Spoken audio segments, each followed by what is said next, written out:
Welcome back to the Wednesday Night War.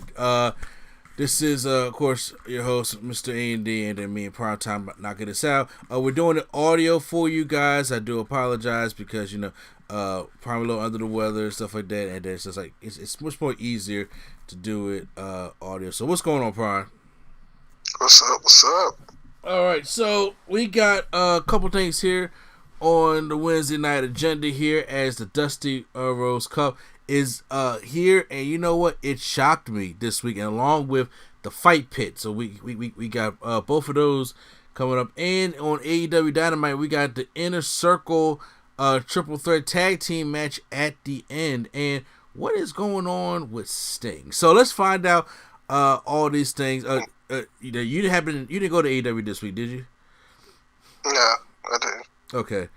Well, let's start off with NXT here. So NXT kicks off with the Dusty Classic. We have Kushida and Leon Ruff taking on Johnny Gargano and Austin Theory. Off the back, I thought that Austin Theory and Gargano was going to dominate this matchup, but since Kushida has now put himself into a storyline with Johnny Gargano, we have ourselves a little bit more of a matchup. As Leon Ruff is sitting there actually getting some offense in, and goes to the top rope and does a top rope suicida and dives to the outside.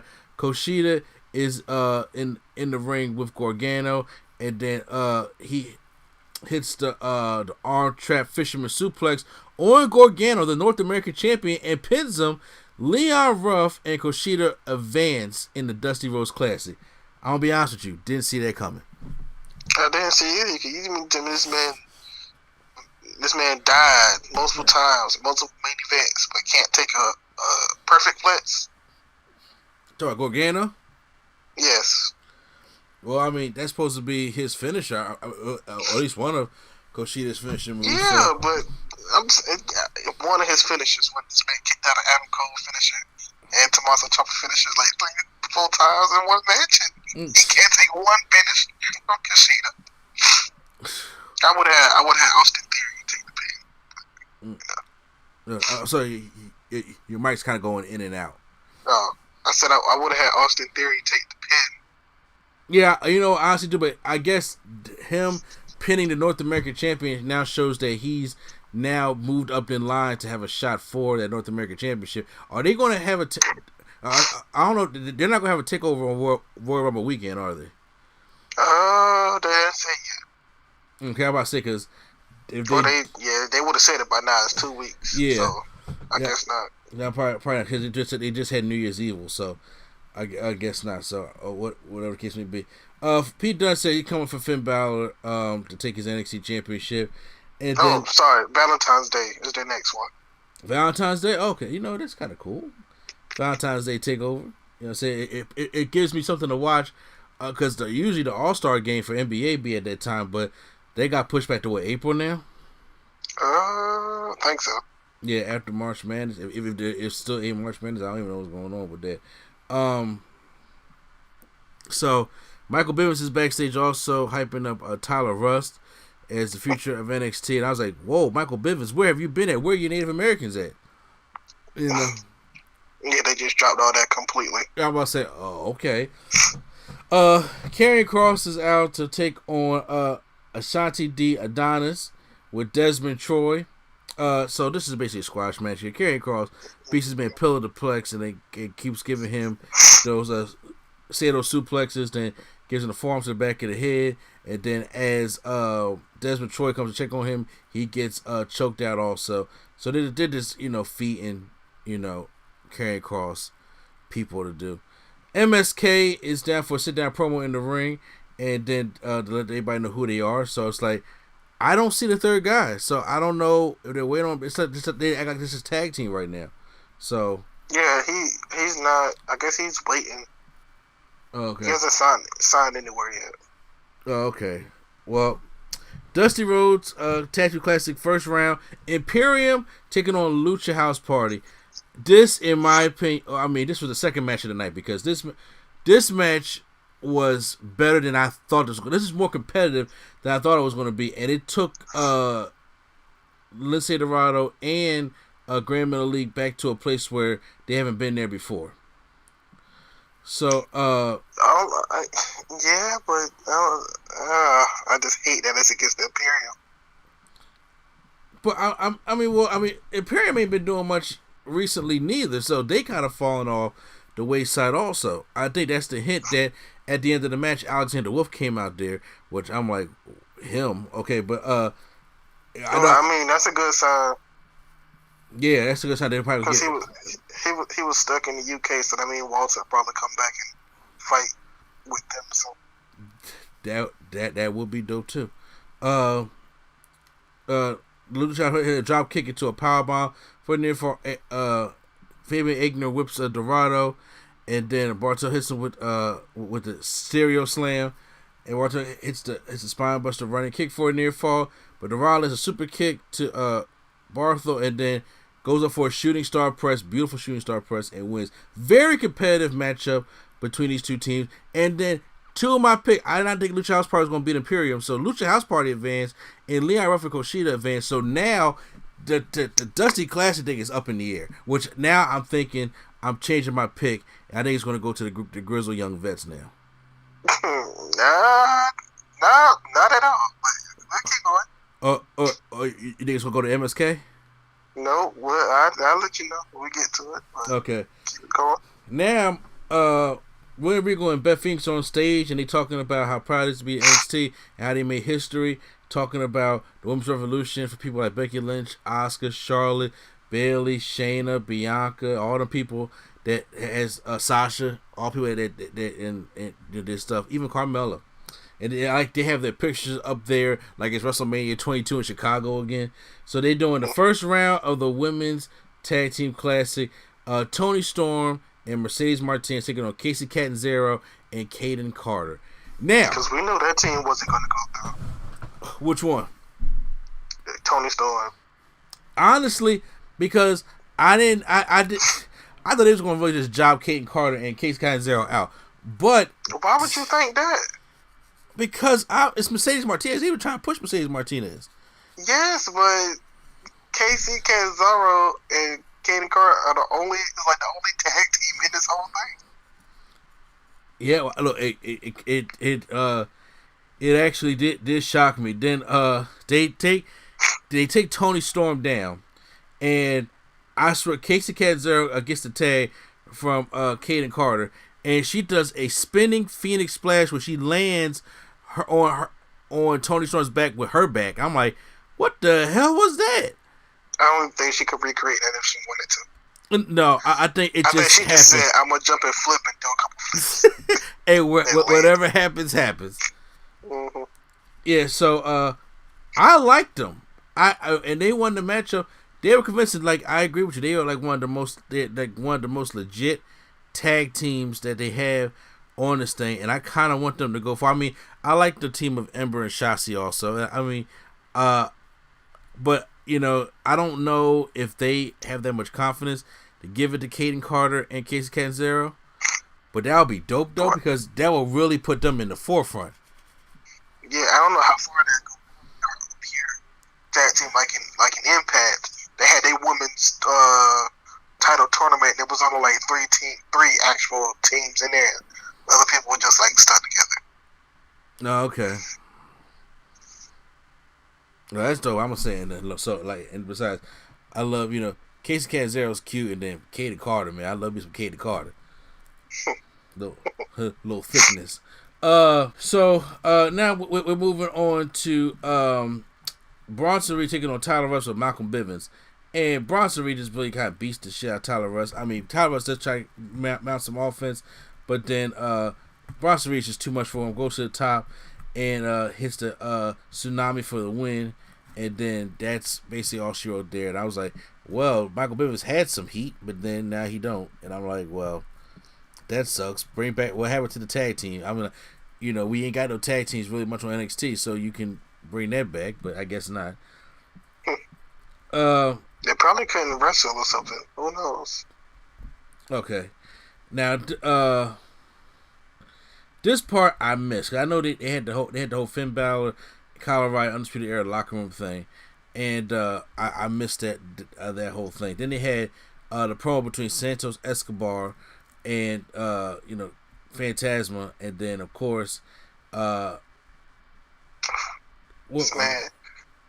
Kurt Stallion comes out. Why Kurt Stallion? Who is Kurt Stallion? I have no idea. But he was there with he was there with Lucha House Party, and they put 205 put out the tweet talking about stuff. Did you forget about Kurt Stallion, champ? And I'm like, who the hell's Kurt Stallion? Yeah, well, I don't think we know him in the first place. I want to say, okay, unless it's one of the 205 live things, and I'm just like, okay, like could be. Who knows? I mean, you could probably have his name trending for about 10 minutes on Google or something like that, because everybody was probably looking for him. But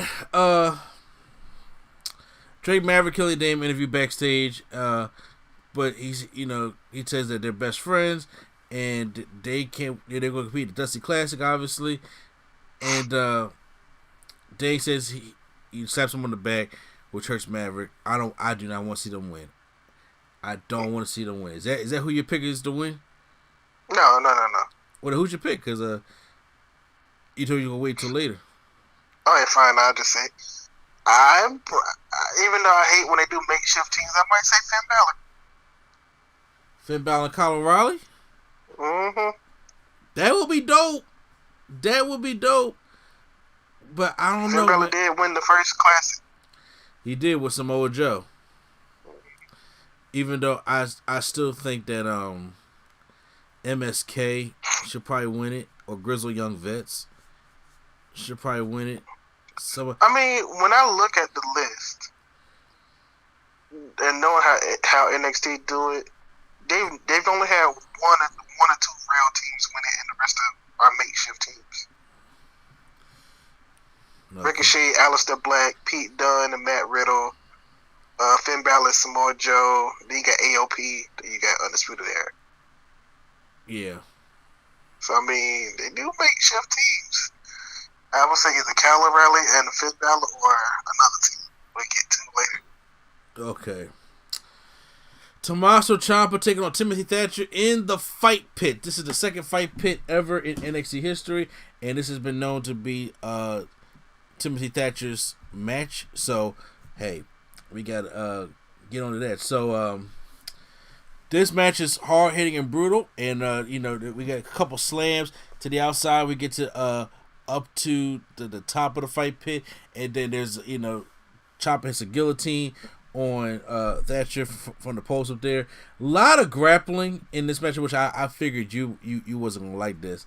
When a lot of Timothy Thatcher stuff like that, but there was some close calls here where Ciampa has Timothy Thatcher against the cage and gets like a running V trigger to give him a knee to the cage. I thought that was what it was going to be done, and then he slams head to the cage, hits the fairy tale ending, but Thatcher breaks three and they trade shots in the middle of the ring, and then he goes and takes him to the cage. Ciampa climbs, once again slams head in the cage again, and really like knocks him out a little bit. Hits the fairy tale ending. The ref stops counting enough, which I don't understand.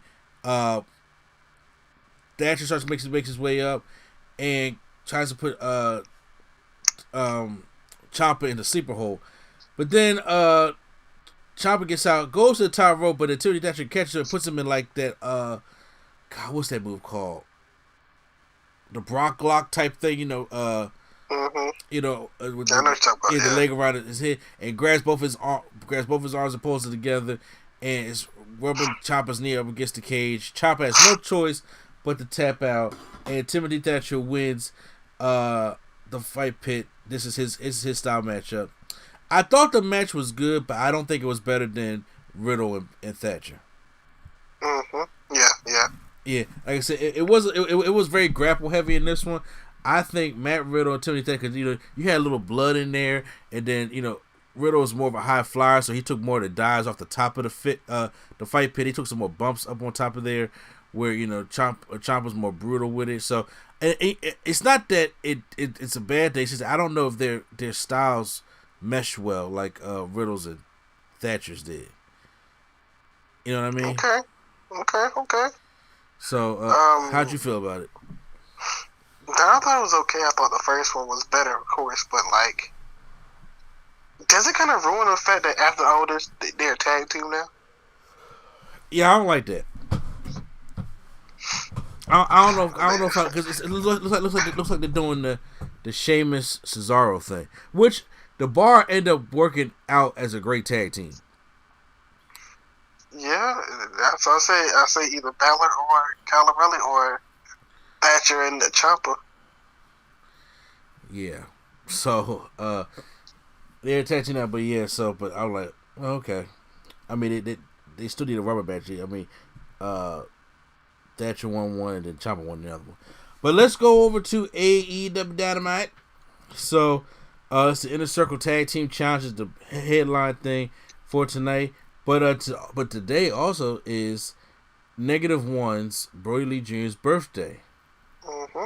And they had 6-man tag team action. We had John Silver asked the crowd in attendance to sing happy birthday to -1, and they sang happy birthday, stuff like that. So it was Hangman Page in the Dark Order, Alex Reynolds and Colt Cabana and John Silver taking on TH2 and Helico and Jack Evans, and Chaos Project, Luther and Serpentico. Yeah, or Serpentico, depending on which pronunciation you want to use. Okay.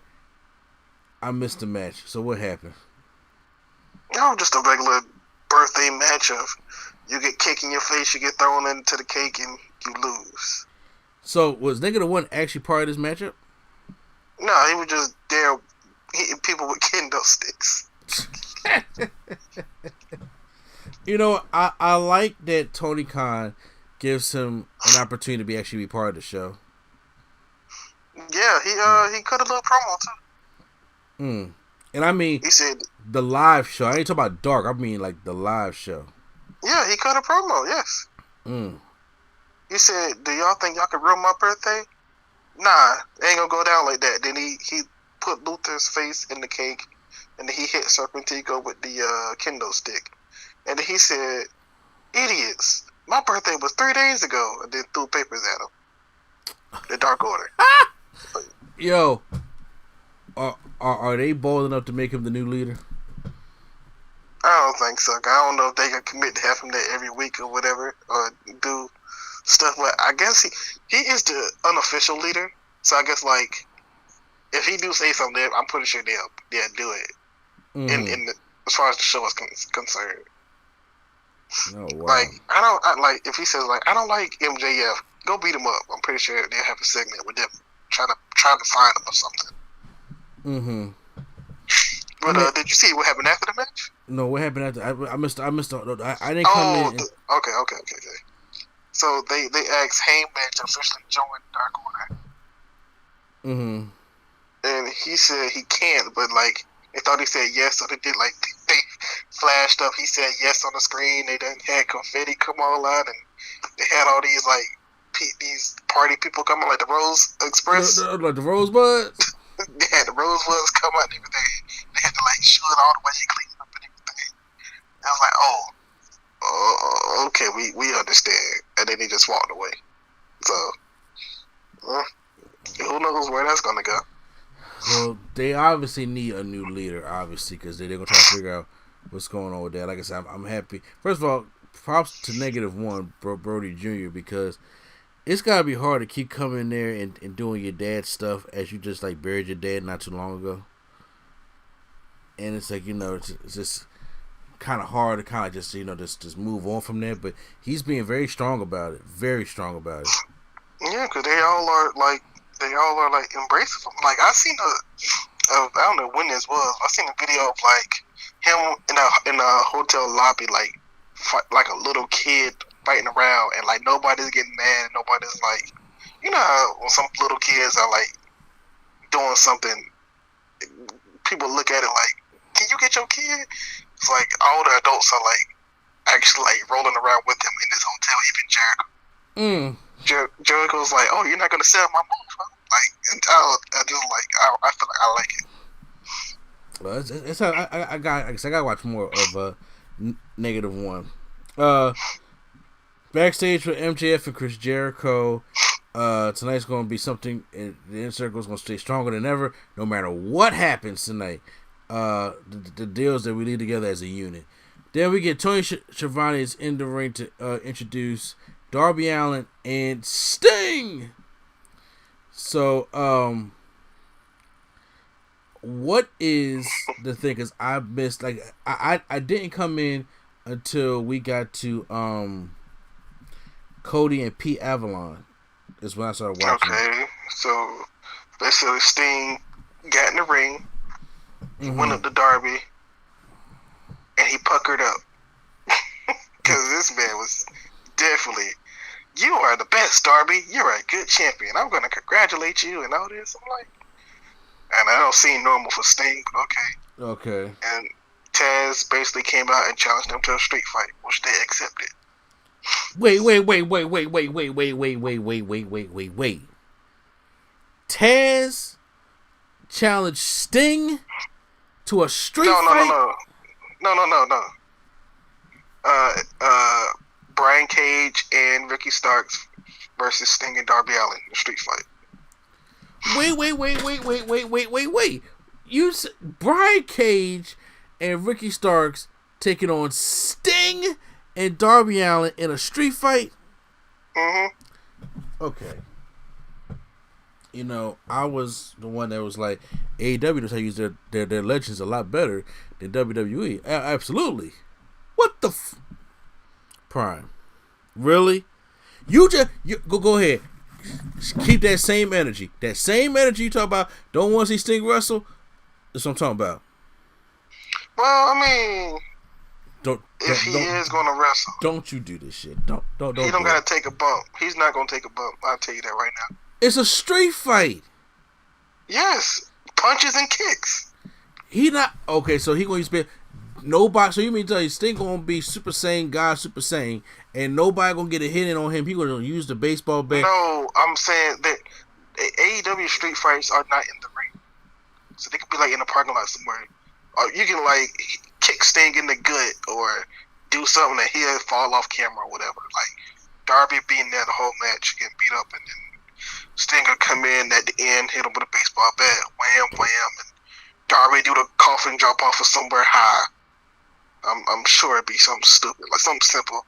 Sting is not taking no bumps, okay? And if he do, it'll be just that one bump that will get him out for camera for 5 minutes or 10 minutes. Y'all will curse. And if he do anything more than that, then I'm like, yeah, I can't do this. Y'all will curse when we eat out. Seth Rollins gave him a buckle bomb, and then he had a regular match with him and Sting couldn't handle it. And you talk about he about to be in there and work with Brian Cage? Stop it. I'm not.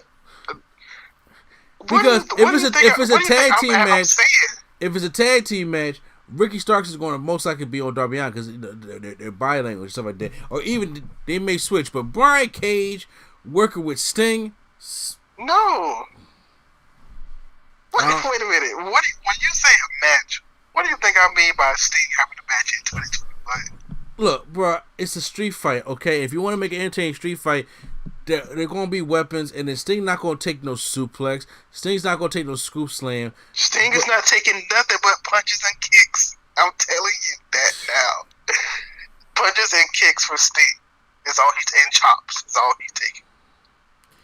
This man is in his 60s. If he takes a bump, shame on him. And Sting ain't going to go for no woo Stinger splash. He ain't going to do that. You ain't got to take a bump for a Stinger splash. Bruh, you gotta run and dive and splash somebody in the corner. It's impact. Hey, that's Sting's age. He don't even gotta run. He can alright, fine. I don't even want to see those Stinger splashes. Just come out with the bat. That's all you gotta do. That's all people really want to see. It's just the bat. Okay. So when is this match supposed to take place? Revolution. When is that? When's Revolution? February, right? February 13th, I believe. I'm not sure. We'll see. Just know if he doing more than punches and kicks, then that's not good. But I'll stick with it if it's just the punches and kicks.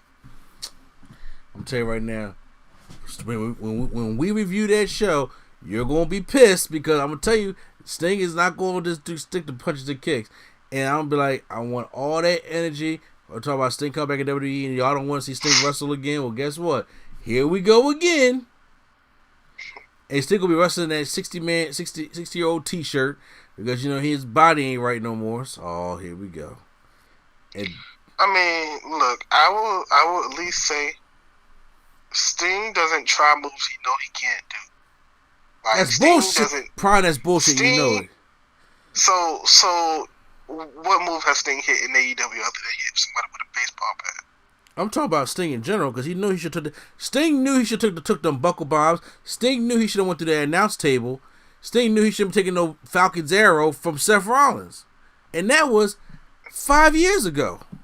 Hey, you live and you learn. Oh, here we go. Okay. No bumps. He's not gonna take no bumps, bro. If he take bumps, I'm gonna be very upset. Do you have a cash app?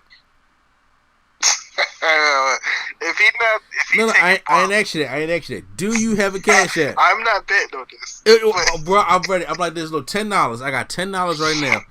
I'm not saying my whole paycheck. I got $10 right now that says Sting is taking a bump that he shouldn't take. I say he takes one bump. No, you just told me Sting not taking no bumps. He's doing punches and kicks. No, I said he's not taking a bump. But if he takes a bump, he's gonna take the one bump like that, like the one bump that take him out of the match until his hot tag or whatever, his hot spot. So if okay, so that's not, bro. You draw because I'm sitting there like you said no bumps. Now it's the one bump that takes him out the match. No, I said one bump from the beginning. I said from the beginning he's not gonna take a bump. If he takes a bump, it's gonna be like a hit to a club to the back to like get him off camera for whatever. Brian Cage gonna pop bomb this son bitch outside the ring and end his life. I'm telling you, I can't. Nah, I don't know what all that. I can imagine Darby volunteering to die. That's why Darby's in the match because he's gonna take all the die spots. I'm telling you, Sting. In order to have a bump that's gonna take out Sting got to fall through a table. Sting got to, so they got. Oh gosh, nah. They got to hit him. Kill this man. They got to hit him in here or something. They got to suplex him out the view, throw him through the stage, or throw him off the stage. That's the only way Sting is out for the entire match, so you don't have to do shit unless he gets that. And then if he gets, is this Sting or Tommy Dreamer you talking about? Look, I'm telling you right now, because it's a street fight. Or if they do a little thing like we're gonna jump Sting backstage before he comes out, then that makes Sting look weak when he was looking strong for the past 5 weeks. Yeah, looking strong how? Because they was running from him. Yes, and then he beat Ricky Starks with the bat. I'm just letting you know right now. That's probably why Powerhouse Hobbs out in this match because he's still kind of green. I'm like, he gonna kill him, and I'm like, no, you don't want that. But I don't know if Brian Cage is gonna protect. Just put Ricky Starks. I think they just put Ricky Starks as the bump man. So Ricky Starks is the man that's gonna get the most Sting offense. I'm telling you, one clothesline from Brian Cage, Sting's done. Yeah, I don't think he. Yeah, I don't. What clothesline from Brian Cage? That man is done. I'm telling you, if you heard somebody talk about Sting is taking a drill. I know he is not. If he do, that man would die. Okay, so I'm saying, do you want to place the bet or not? Because I'm ready. No, I'm not placing this bet. Because I'm about to say, I'll cash app you as soon as it happens if I'm lost. But if I'm not, pay up. I ain't betting on that. What happened with the Elite and Kenny Omega and Don Callis at his house for Kenny's birthday? Honestly, I skipped that.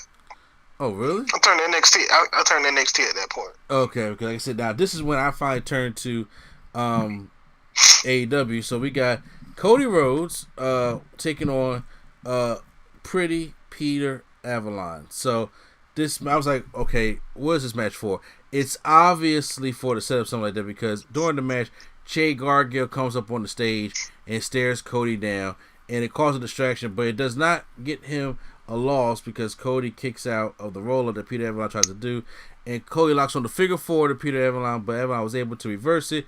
Cody turned it back, and if you thought the Ty Dillinger one was worse, he threatened to slap Pretty Peter in the face, and Avalon tapped out before he can do it. So, two things. For one, this match could have been over in 3 seconds. For it one, really could have. And for two, I hate when Cody does this. Why do you need to go wire to wire with Peter Avalon, who's 0-45? Like, I know he want to try to build him up to make them look good, but why is one of the best wrestlers in the world, Cody Rhodes, barely beating Peter Avalon, going toe to toe? And this man is like taking him to his limit with Peter Avalon, who's never won a match. And it's not even like he's like 0-3 or 0-4. This man is like 0 in his like 20s or 30s or 40s and losses. And on top of that, he needed a distraction from Jade also. I'm like, okay, we don't need all this. Yeah, just ring it. I would have been fine if he just would have rang the bell and then did the Crossroads pin him, and then Jade comes out for something stupid. Yeah, I agree. FTR was backstage with Tully Blanchard and Jurassic Express stormed the room, and then Jungle Boy wants to take on it's Dax Harwood, correct? Scott Dawson. Okay, yeah. Okay, yeah. I'm trying to get on again.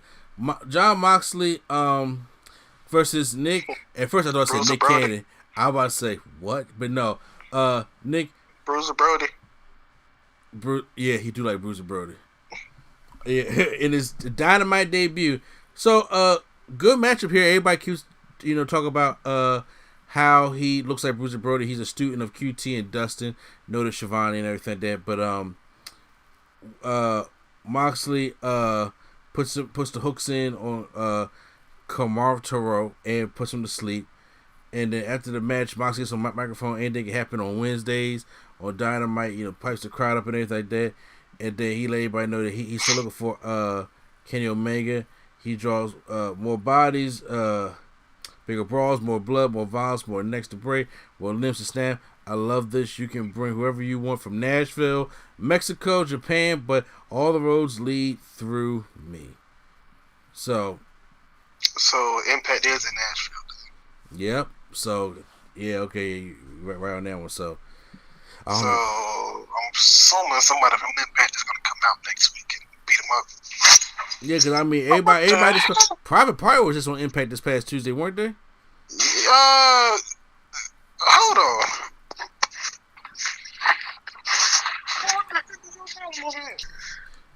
So I you were excited about something, but I was just saying, but Private Party was just on Impact on Tuesday, weren't they? Yeah. Surprisingly, Matt Hardy made his return to Impact Wrestling now. It was weird though. It was so weird because like Tony Khan was there, Jerry Lynn was there, Private Party was there, and Matt Hardy was there, and they're fighting for a #1 contender spot against James Storm and Chris Sabin. Yeah. Who? So they need they have to do this to death because I'm telling you, only reason why AEW doing this is because they trying to boost Impact ratings because Impact needs some ratings right now. Mm-hmm. They need some. They definitely need some ratings right now. Dasha. I'm like, but just real quick though, I'm like, I would have thought all the crossovers. Yes, Private Party are the #1 contenders to Gallows and Anderson right now. But like, I would have saved James Storm for crossover, AEW crossover. Yeah. Like for example, if John Moxley or whoever is giving a promo, I would have him come out and say, "I'm an Impact original" or something like. Sorry about your damn luck. Yeah, I would want to see a Moxley and James Storm Dynamite match or whatever. Like, yeah, whatever. But yeah, we'll see where this invasion goes. It was not good on Impact. Tony Khan and the Jerry Lynn thing was very it missed with Impact, but keep it going. Yeah, sorry about your damn luck. I didn't see the Eddie Kingston stuff was going against Lance Archer next week or the Kenny Omega stuff. Matt Hardy and Private Party take on Matt Sydal and Top Flight.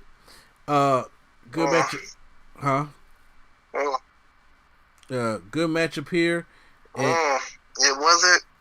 Well, it was entertaining enough until Private Party just turned full heel, and hit. I felt it was very botchy. I mean, well, yeah, it was top flight and Matt Sydal. Matt Sydal is known for botchy. Nah, it was not. It was very botchy, especially this one spot where he bounced his brother off the rope and tried to do a monkey flip onto the other guy, and then messed up and tried to come back and do another backflip and missed. I was like, okay, I can agree. It was very botchy. The more thing here was the heel turn from Private Party that happened. Was it a heel turn or was it a under the influence type of thing? I mean, I don't know, but they used the steel chair and won the match that way, opposed to using the gin and juice. So you're right. So I'm thinking, look, hey, if Matt Hardy gonna get us wins, because I think they could be next in line to get the tag team championships. But you got to put them heel because it looks like, because I don't know what the Young Bucks are, to be honest with you right now. So, well, I know when they were on Impact, they did something similar, but Jerry Lynn came out and held Chris Sabin's foot, and then they hit the gin and juice at the interference from Jerry Lynn. Oh, okay. So yeah, we'll see what happens. All right. We got legit Layla Hirsch taking on Penelope Ford. With out there with Kip Sabian and the best man Miro, excuse me. Orange Cassidy was seen watching from ringside. Layla Hirsch is a little 4-foot pack of dynamite for real. She's really good at what she does here, but they also have Charles Taylor, who is escorting them to the ring now because he lost last week, so they get his services and he's gonna be up there all the way up to the wedding and maybe beyond. I'm not necessarily sure how long that's gonna last. Layla avoided an axe kick from her before, and she ran up to the top rope, jumped on Saban and Charles Taylor. Penelope stole the pin after Kip Sabian held down Layla's ankle. After the match, Miro calls Charles Taylor into the ring and said, get the microphone, and he said, I want you to tell George Michael wannabe Orange Cassidy that I'm your best friend now. And then he reluctantly said it. They was like, oh, and I'm just like, here, are you serious? Are y'all really serious? This best friend shit get on my nerves. But you know what? Hey, I like the story so far. Let's see where it goes. The Good Brothers and take out Pentagon backstage. And then now we're getting ready for the main event as we're doing. Real quick. Uh-huh. They announced next week's match. One of them is the Good Brothers and the Young Bucks versus the Dark Order. Which members? I think 1 and 2, Evil Uno, Stu Grayson, John Silver, and Reynolds, I think. Well, that's the best 4 to go with. And maybe Coca Cabana. Yes, we'll see, but I think they might lose, honestly, because Young Bucks and Good Brothers are dysfunctional at the current moment. So we'll see what happens. Yeah, it's 2 sensitive tag team champions, so that should be dope. But right now, speaking of tag teams, we got the triple threat tag team that we got to do. Ortiz and Santana taking on the Jericho and MJF, and taking on Sammy Guevara and Jake Hager. So as the match breaks down, as it usually does, Jericho about to use the bat on Hager. Hager looks at him and he tries to apologize. He gets booted. Sammy Guevara is the one doing all the work, trying to win it for his team. But then he gets hit. He has a Spanish fly on Ortiz after he reverses a Doomsday Device attempt by MJF and I guess Jericho. Jericho, who was looking old in this match. You see that Lion Salt?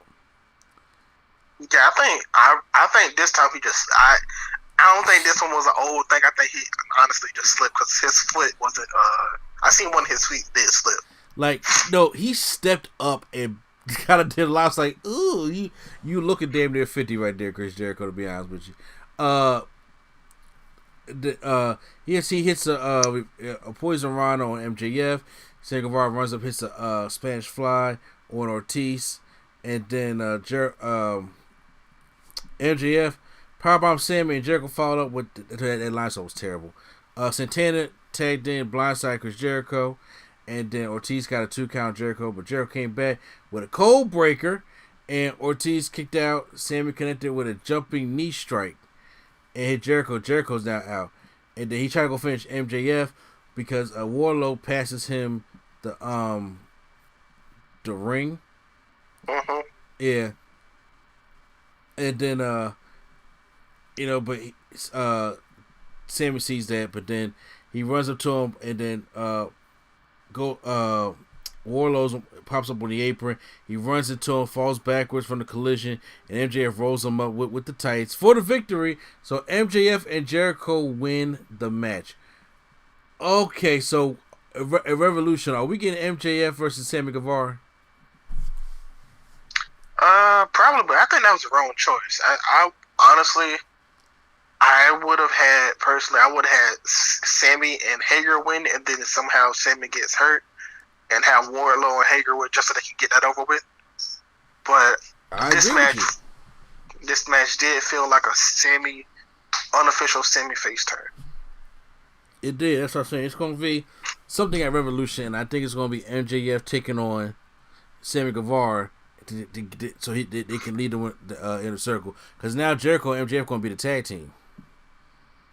Which makes no sense, but even though we got a legit tag team on there already, and I think Wardlow and Hager will be a better tag team because Hager ain't doing nothing right now. You know what I'm saying? And Wardlow is out there in suits. I mean, I just don't like. I just think that if I just wrong saying that's just too overpowered. Like, not too overpowered. Like, you got this whole 7-man group, but yet the best person in the group is going for the tag titles. Not even the TNT or the heavyweight. You go for the tag titles. Like, you're the best one in the group, the best 2 in the group. Mm-hmm. So I don't know. I honestly thought Wardlow and Hager teaming a couple times would have been entertaining. Mm-hmm. But I didn't like the outcome of this match. I think, whatever. I just thought if anybody should lose, it's Jericho and MJF. Like, I would have been cool with Proud and Powerful winning.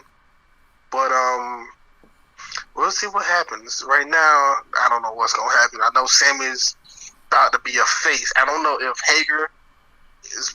I don't know what Hager is doing, but Hager seemed like he was kind of like in the face role too of we gonna play it clean, like we're not gonna cheat.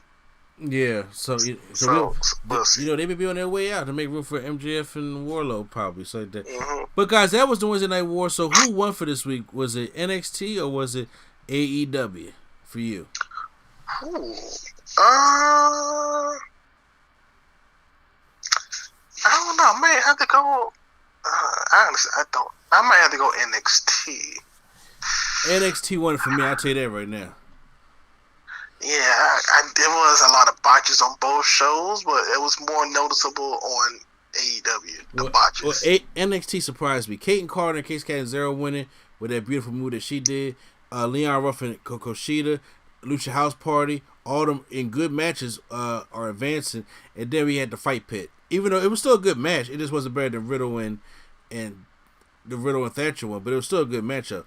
This one, I'm like, okay, yeah, we had a lot of botches, a lot of kind of story, and I'm not interested in seeing Sting fight. So, yeah, I think NXT wins it for this week. But you guys can post down in the comments down below who you guys think won the Wednesday Night War for this week. Hit the like button if you guys enjoyed our stuff. And if you listen to us on the podcast, then we're going to move on. But if you're not, make sure you hit the subscribe button. And once again, it's NC Place to be Children, Mr. A&D, and not Deion stands for Primetime.